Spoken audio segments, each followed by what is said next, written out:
Hello guys. आज मेरा आप लोगों से एक प्रश्न है। क्या आपने बारिश होते हुए बारिश की बूंदों की आवाज़ सुनी है?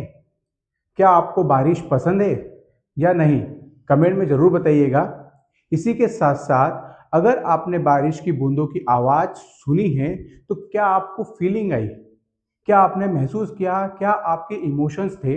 इन सब क्वेश्चंस का आंसर जानने के लिए हम देखेंगे कि जो हमारी पोयम है रेन ऑन द रूफ, इसके बारे में जो कोट्स किनी ने लिखी है। तो आइए आप और मैं हूं आयुष अग्रवाल मिलकर समझेंगे इस पोयम के बारे में।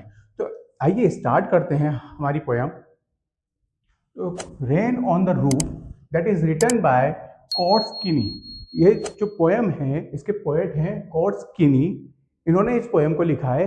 इन्होंने अपने इमोशंस को बताया है कि जब बारिश होती है तो पोएट ने क्या महसूस किया, क्या उनकी आकांक्षाएं थी।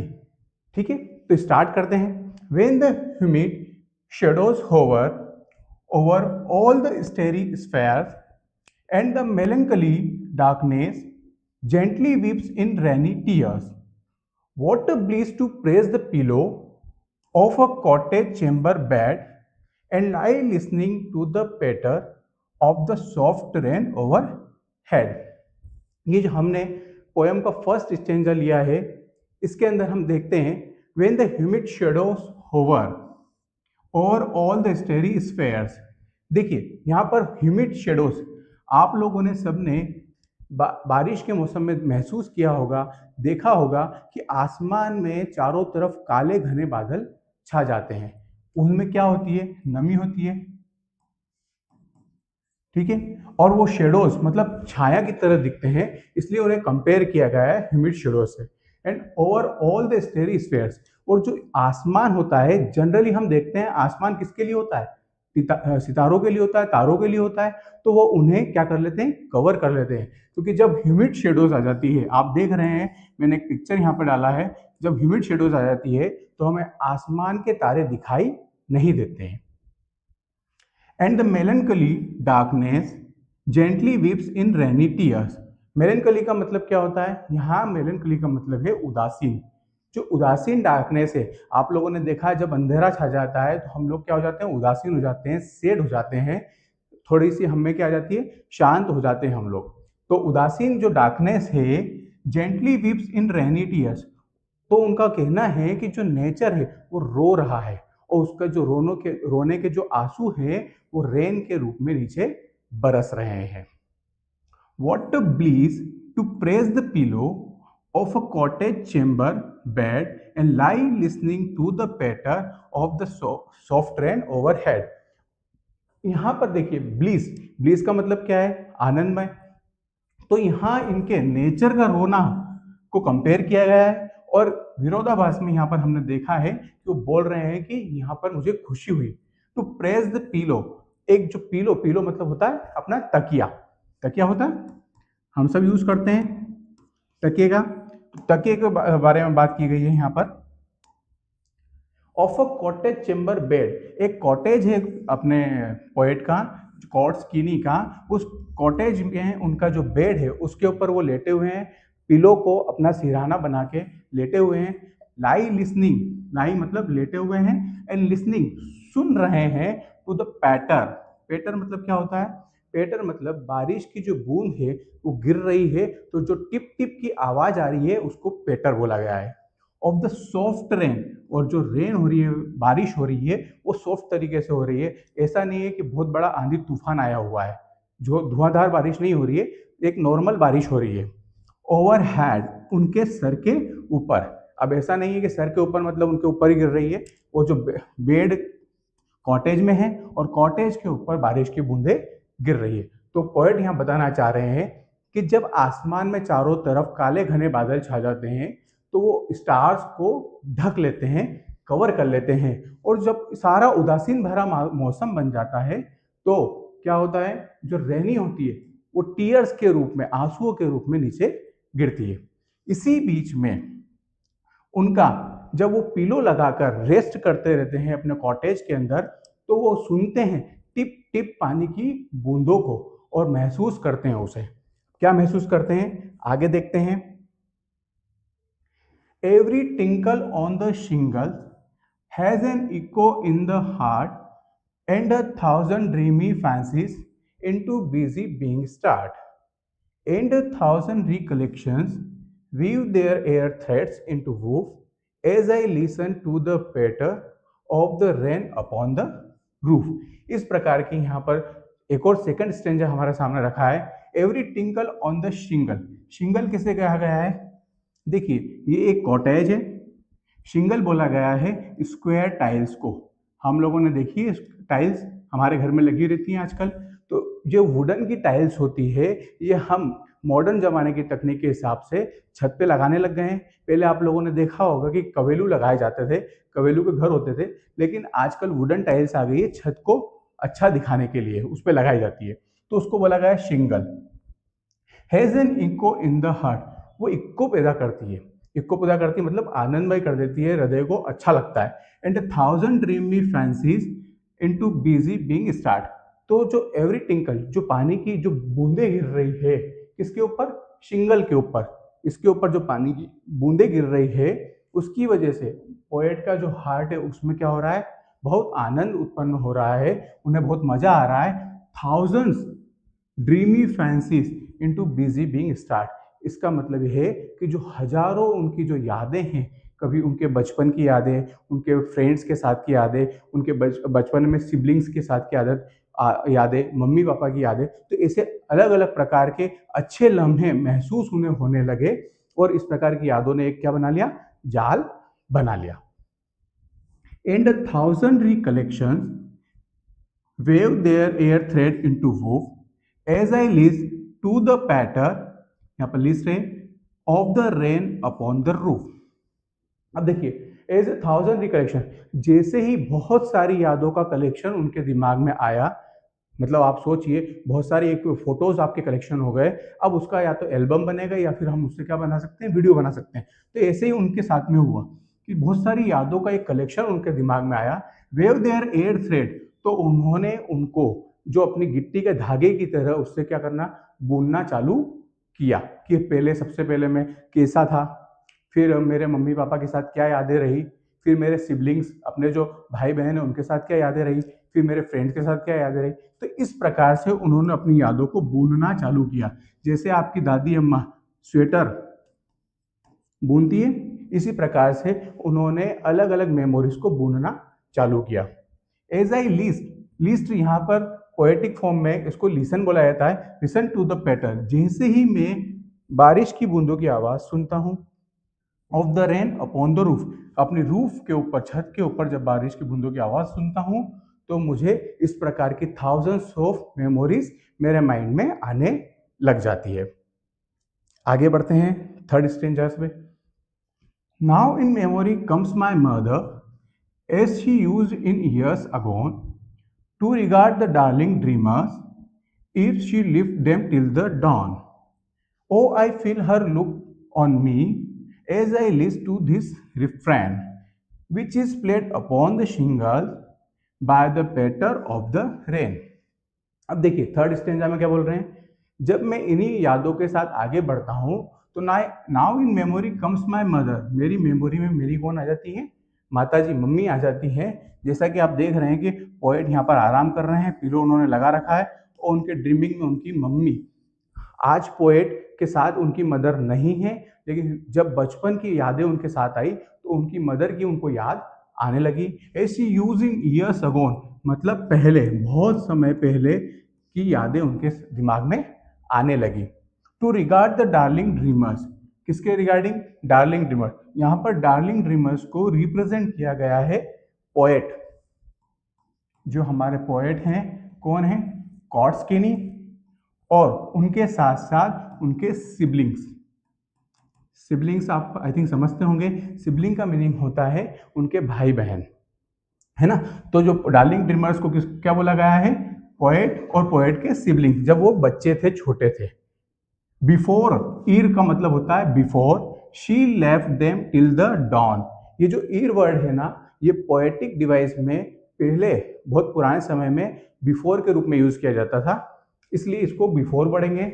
Left them till the dawn. Dawn मतलब क्या होता है? सुहावनी सुबह, भोर का समय होता है।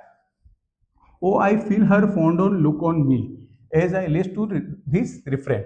तो क्या होता है, देखिए पोएट अपना इमोशंस बताना चाह रहे हैं कि मुझे अपनी मम्मी की याद आने लग गई। जैसा कि मुझे पता है, जब मैं और जो मेरे सिबलिंग्स हैं, हम रात को सो जाया करते थे, तो हमारी मम्मी हमको देखने आती थी। जब सिंपल सी बात है, जब हम छोटे थे तो हम हमारे अक्सर भाई बहनों के साथ सोते हैं, तो जो उनकी मदर है उनको अक्सर देखने आया करती थी कि सारे बच्चे सो गए हैं, अच्छे से सो गए हैं, है ना। तो इस प्रकार से उनको देखने आती थी। और हो सकता है कि वो जब तक रुकती थी जब तक कि सुबह ना हो जाए, सुबह।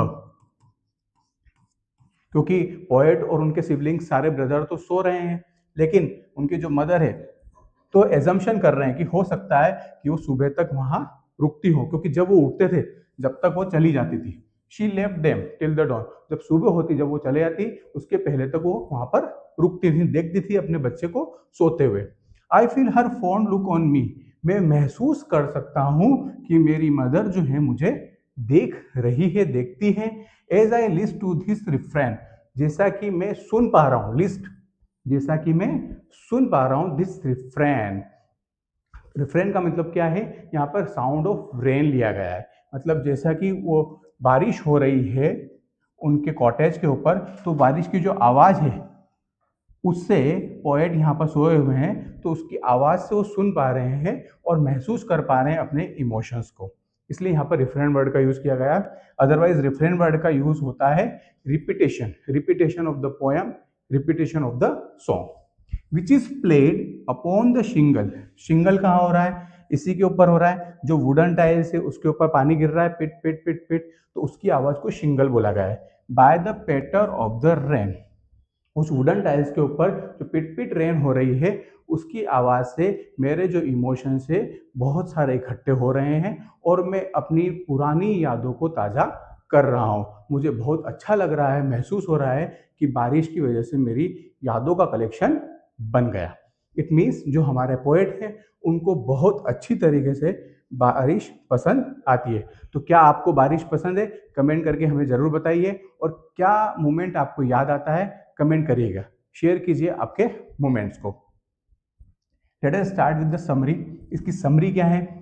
तो poet tries to describe how he feels on rainy day. Poet try कर रहे हैं डिस्क्राइब करने का कि वो रेनी डेज में कैसा फील करते हैं। द पोएट स्टेट्स, कहते हैं, that whenever it rains, जब भी बारिश होती है, it start to recall all his past memories. तो उनके मेमोरी जो है, पास्ट मेमोरीज, वो रिकॉल होने लगती है, यादों में आने लगती है। वाइल, जब वो लेटते हैं, लाइंग, लाइंग मतलब होता है लेटना, on his bed in the cottage he listen to the pitter patter sound of the rain. जब वो अपने कॉटेज के अंदर बेड पे लेटे हुए रहते हैं, आराम करते रहते हैं, तो पानी की बूंदों की आवाज़ से अपनी पास्ट मेमोरीज को रिकॉल करते हैं।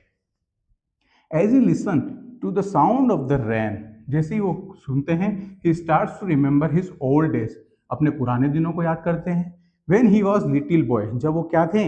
एक छोटे बच्चे। अभी जो हमारे पोएट हैं लगभग थोड़े बड़े हो चुके हैं, लगभग हम कह सकते हैं 27 से 30 साल की उम्र, और जब वो बात कर रहे हैं वो क्या है? उनका चाइल्डहुड, बचपना है। ही रिमेंबर हिज मदर, याद करते हैं अपनी मदर को, who is not with him, जो कि अभी उनके साथ में नहीं है। But her memories will always be with him, लेकिन उनकी जो मेमोरी है मदर की, वो हमेशा उनके साथ थी, है और रहेगी। यही हमारी समरी थी इस पोएम की। अब हम देखते हैं सेंट्रल आइडिया, जो कि हमारी एग्जाम में अक्सर पूछा जाता है। सेंट्रल आइडिया को लिखने का तरीका यह है कि जो आपके स्टेंजाज है उसके अंदर उसको सीक्वेंस के रूप में जितना इजी लैंग्वेज में आप लिख सकते हैं, जो जो आपने समझा है उसको आप लिख दें, वही सेंट्रल आइडिया होता है। The poem rain on the roof describes the poets feeling. क्या डिस्क्राइब कर रही है? पोएट जो हमारे कॉर्ड्स की नहीं है उनकी फीलिंग्स को बयां कर रही है। He hears the sound of the rain falling on the roof, वो सुनते हैं sound of the rain, rain का साउंड सुनते हैं जो उनकी छत के ऊपर नीचे गिर रहा है। The soft rain brings him peace and happiness, जो सॉफ्ट रेन होती है, जो आराम से जो रेन बारिश हो रही है, वो क्या कर रही है, पीस, पीस मतलब शांति और हैप्पीनेस, खुशी उनको दे रही है। It also reminds him on his childhood memory, और उसी के साथ साथ उनकी जो बचपन की यादें हैं उन्हें वो रिमाइंड करवा रही है। हिज लविंग मदर, उसी के साथ साथ बहुत ज़्यादा इंपॉर्टेंट बात है कि उनकी मदर की यादें भी उनके दिमाग में आने लगी है। The poem shows how the music of rain can make us feel relaxed and take us back to the sweet and old memories. तो ये पोएम जो है हमें बताती है कि किस प्रकार से जो रेन है उसके साउंड ने हमारे दिल दिमाग को रिलैक्स महसूस करवाया है, और उसके साथ साथ हमारी स्वीट ओल्ड मेमोरीज को रिकॉल करवाया है। ठीक है, तो अब आगे बढ़ते हैं सेंट्रल आइडिया के बाद में। कुछ ग्लॉसरीज, कुछ न्यू वर्ड्स हैं, इसको हम देख लेते हैं। वैसे हमने लाइन बाय सभी को मीनिंग को समझ लिया है, फिर भी देख लेते हैं। Tinkle, tinkle it means light ringing sound, मतलब जो टिंग टिंग पेट पेट की आवाज है उसको बोलते हैं टिंकल। शिंगल्स, शिंगल्स क्या बताया था, रेक्टेंगुलर वुडन टाइल्स, मतलब इस प्रकार की जो वुडन टाइल्स होती है, वुडन मतलब क्या होता है, लकड़ी, लकड़ी की जो टाइल्स होती है wooden tiles, used on roof, जो कि अक्सर छत पे यूज किया जाता है।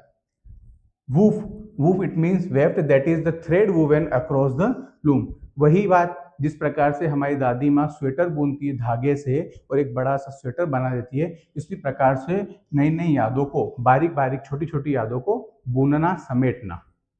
ईर, मैंने आपको बताया था ओल्ड पोएटिक वर्ड है, that is use for before, before के लिए यूज किया जाता है।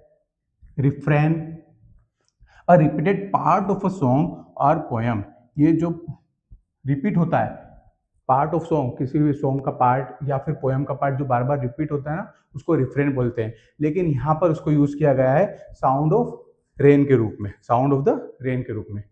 इसी का लिस्ट वर्ड है, एक और दे रखा है, लिस्ट का आप फुल फॉर्म जानते हैं, लिसन, तो ओल्ड पोएटिक वर्ड जो है वो लिसन बनता है। तो आई होप कि आपको ग्लॉसरी क्लियर हुई होगी। हम आगे बढ़ते हैं हमारे नेक्स्ट पार्ट पे। देखिए कुछ क्वेश्चन आंसर्स है इंपॉर्टेंट जो अक्सर पूछे जाते हैं, सिंपल वर्ड्स में मैंने यहाँ पे लिखने की कोशिश की है। आई होप कि आप जल्दी याद कर लेंगे, नोट डाउन भी कर सकते हैं आप पॉज करके। What does the poet like to do when it rains, poet क्या पसंद करते हैं, क्या पसंद करते हैं जब रेन होती है? तो poet likes to lie down, मतलब लेट जाना पसंद करते हैं, ऑन द पिलो, किसके ऊपर, अपने पिलो तकिए के ऊपर, of his cottage chamber bed, उनका जो कॉटेज चेम्बर है छोटा सा, उसके बेड पर, and listen to the patter of the rain when it rains, और जब बारिश होती है तो बारिश की बूंदों की आवाज को सुनना पसंद करते हैं, जिससे उनकी पुरानी मेमोरीज रिकॉल होने लगे। What is the single measure memory that comes to the poet? Single major, अच्छा आपकी लाइफ में सबसे ज्यादा इंपॉर्टेंट पर्सन कौन होगा? सभी को पता है कि उनकी लाइफ में सबसे ज्यादा इंपॉर्टेंट पर्सन होती है उनकी मदर। तो इसी प्रकार से तो सिंगल मेमोरी उनकी क्या होगी? हिज मदर, उनकी मदर ही उनके लिए क्या है, सबसे बड़ी मेमोरी है, तो सिंगल मेमोरी के रूप में उनकी मदर को लिया जाएगा। And who are the darling dreamers, as I explain you, darling dreamers किसको बताया था? डार्लिंग ड्रीमर्स जो सबसे क्लोज होते हैं, तो हमारे ब्रदर्स होते हैं, सिस्टर्स होती हैं, तो वो क्या होंगे, उनके सिबलिंग्स। द पोएट्स खुद एंड हिज सिबलिंग्स, उनको डार्लिंग ड्रीमर के रूप में यूज किया गया वर्ड के रूप में जब वो बच्चे थे, उनके बचपने में। क्लियर? आगे बढ़ते हैं। Is the poet now a child, अब हमने इस बारे में भी डिस्कस किया। The poet is not a child anymore, he is grown up, वो बच्चे नहीं रहे, अब वो बड़े हो गए। Is his mother still alive, क्या उनकी मदर अभी भी हैं? तो his mother is not alive now, actually उनकी मदर के बारे में इस पोएम में कुछ बताया नहीं गया है, लेकिन जैसा वो ख्याल में आ रही हैं, इसका मतलब यही है कि अब पोएट की मदर उनके साथ नहीं है, तो वो his mother is not alive now, मतलब अभी जिंदा नहीं है, उनकी मेमोरी में है। What makes an echo in the poet's heart in the poem rain on the roof, echo, echo कैसे बना उनके पोएट्स के हार्ट में? तो sound of every drop of the rain, every, हर एक रेन की एक एक बूंद ने makes an echo, echo create किया in the poet's heard in the rain of the roof. देखिए बस आंसर इतना सही है, the sound of every drop of rain makes echo, what की जगह पर रिप्लेस करना है आपको। Next question, why does the poet call the sound of the rain as refrain. Sound of the rain को रिफ्रेन क्यों बोला उन्होंने, इसका मतलब तो क्या होता है, repeated part of the poem होता है। देखिए क्यों बोला है, तो the poet calls the sound of the rain as refrain because it produces a continuous music by its pattering, because it produces a continuous music, क्योंकि बार बार म्यूजिक बज रहा है, मतलब रिपीटेशन हो रहा है म्यूजिक का, बाय इट्स पैटर्निंग, मतलब वो बार बार जो टप टप की आवाज हो रही है वो रिपीट हो रही है, इसलिए यहाँ पर रिपीटेड पोएम के रूप में, रिपीटेड सॉन्ग के रूप में रिफ्रेन वर्ड का यूज किया गया है। आई होप आपको क्वेश्चन आंसर क्लियर हो गए होंगे, आप स्क्रीनशॉट भी ले सकते हैं। आगे बढ़ते हैं, अब कुछ एक्सट्रैक्ट हैं जो अक्सर एग्जाम में पूछे जाते हैं। मैं यहाँ पर इस पोएम के लिए 2 एक्सट्रैक्ट लाया हूँ जो कि अक्सर एग्जाम में पूछे जाते हैं। ये जो मेरे एक्सट्रैक्ट हैं इसके अंदर ये एग्जाम में आए हुए हैं, इसलिए इनको छोड़ना नहीं, इसको कंप्लीट करेंगे। मैं बार बार रिपीट इसलिए करूँगा इन पोएम को पढ़कर, जिससे आप इसको रिलेट कर पाएँ कि हाँ रेन ऑन द रूफ से इस स्टेंजा को लिया गया है। तो वर्ड को रिलेट करने की कोशिश करना। देखिए, when the humid shadows hover all over the starry spheres and a melancholy darkness gently weeps in rainy tears, what a bliss to press the pillow on of a cottage chamber bed, lie listening to the patter of the soft rain overhead। यहाँ जिन words पे मैंने underline की है, इन words को आप इस rain on the roof से relate कर सकते हैं। ठीक है, soft rain, rain on the roof, chamber, cottage chamber की बात हुई है। कॉटेज चेंबर अभी तक हमने 9th के चैप्टर में पढ़ा है कि सिर्फ इसी में यूज किया गया है। स्टेरी स्फेयर, शेडोज होवर, ऊपर बादल छा गए, है ना, काले बादल छा गए, तो ये सब किस में होता है, रेन में होता है। इससे रिलेट करें आप तो आपका फर्स्ट क्वेश्चन तो क्लियर यही हो जाता है। From which poem the above extract has been taken, road not taken, rain on the roof, wind. You know very well कि यहाँ जो लिया गया है शेडोज होवर, स्टेरी स्फेयर, ऐसा नहीं सोचें कि इसका पढ़ रहे हैं तो आंसर दे दिया, इसको रिलेट करें। तो यहाँ आंसर क्या है, रेन ऑन द रूफ। इसी एक्सट्रैक्ट से कुछ और क्वेश्चन है। The opposite of the word bless, bless word का अपोजिट क्या है, विश, विश मतलब क्या होता है, इच्छा, कर्स मतलब होता है अभिशाप, और डिजायर मतलब भी क्या होता है, इच्छा। तो यहाँ पर जो ब्लीज वर्ड का यूज है वो आनंद के लिए किया गया है, तो उसका अपोजिट क्या बनेगा, अभिशाप, curse. Now where do the shadows hover, shadows कहाँ होवर हो रही है, ऑन पिलो, पिलो पे शेडोज होवर हो रही है। इसका मतलब ये है कि छाया कहाँ बन रही है, काले बादल कहाँ आ रहे हैं, तो पिलो पर, on स्टेरी spheres, on rainy tears. मुझे बताइए, तो पिलो पर तो नहीं है, पिलो पे तो उनका सर है। स्टेरी स्फेयर्स मतलब जहां आसमान में तारे दिखते हैं वहां पर शेडो बन रही है, काले बादल वहां छप रहे हैं, तो यहाँ आंसर क्या आ जाएगा, बी हो जाएगा। ध्यान रखिएगा, ठीक है। आगे बढ़ते हैं, सेकेंड एक्सट्रैक्ट पे चलते हैं। ये भी बहुत ज़्यादा इंपॉर्टेंट स्टेंजा है, इसी पोएम से लिया गया है। Now in the memory comes my mother and she used year agone, पहले, to regard the darling dreamers, इस वर्ड से आप याद रख सकते हैं। Ere she lived them till the dawn, oh I feel her fond look on me as I list to this refrain which is played upon the shingle patter of the rain। तो ये जो words मैंने underline किए हैं, इस words के through आप इस पोएम को रिलेट कर सकते हैं, जो कि कोर्ट्स की द्वारा लिखी गई है। बार बार रिपीट करने का रीजन यही, ताकि आपको चीजें याद हो जाए। Which sound is the poet listening to, कौन सा साउंड सुन रहे हैं, साउंड ऑफ विंड, हवा का, साउंड ऑफ इंसेक्ट, कीट पतंगों का, साउंड ऑफ रेन। तो हम सब जानते हैं कि वो कौन सा साउंड सुन रहे हैं, यहाँ पर रेन का साउंड सुन रहे हैं, साउंड ऑफ द रेन। आगे बढ़ते हैं, the sound reminds the poet of, sound क्या रिमाइंड कर रहा था, his father, mother, his brother. तो यहाँ पर फादर और ब्रदर के बारे में बात नहीं है, डायरेक्टली बात हुई है उनकी मदर के बारे में, मदर का रिकॉल होता है, तो answer is mother. Now which word in the extract means the ability to remember the things, ऐसी क्षमता जिससे हमारी चीज़ याद रहती है। तो मेमोरी, सिंगल और ड्रीमर। ठीक है, तो इसके अंदर आप तीनों में से आंसर आप देंगे और हमें कमेंट करेंगे।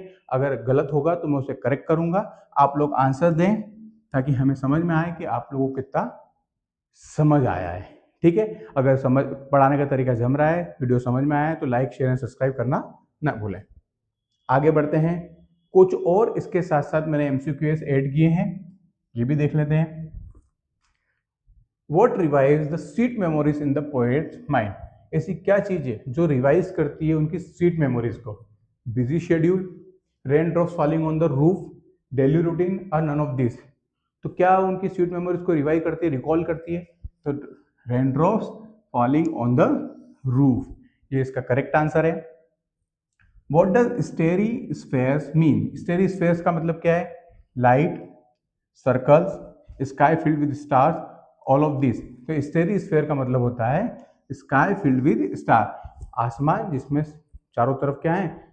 तारे सितारे फिले हुए हैं। Who are darling dreamers in the poem? Darling dreamers कौन है इसके अंदर? Children, mothers, family members, poets memory. तो डार्लिंग ड्रीमर्स को यहाँ पर क्या यूज किया, क्या सिंबलाइज किया गया है, आप उसको देखें। इसका जो आंसर है वो पोएट की मेमोरी, जिसके अंदर पोएट खुद, पोएट एंड उनके सिबलिंग्स को इन्होंने इंक्लूड किया था। तो इस प्रकार से हमने इस पोयम के अंदर पूरे स्टेंज वर्ड टू वर्ड इसको एक्सप्लेनेशन देखा है, क्वेश्चन आंसर्स को देखा है, सेंट्रल आइडियाज को देखा है, समरीज को देखा है, MCQs और एक्सट्रैक्ट के साथ में पूरा चैप्टर मैंने कवर करने की कोशिश की है। आई होप कि आपको वीडियो पसंद आया होगा। If you like the video please like, share and subscribe, और अपने दोस्तों को शेयर जरूर करें जिससे वो आपके वीडियोस को देख सकें। आपका प्यार बना रहे। Thank you everyone.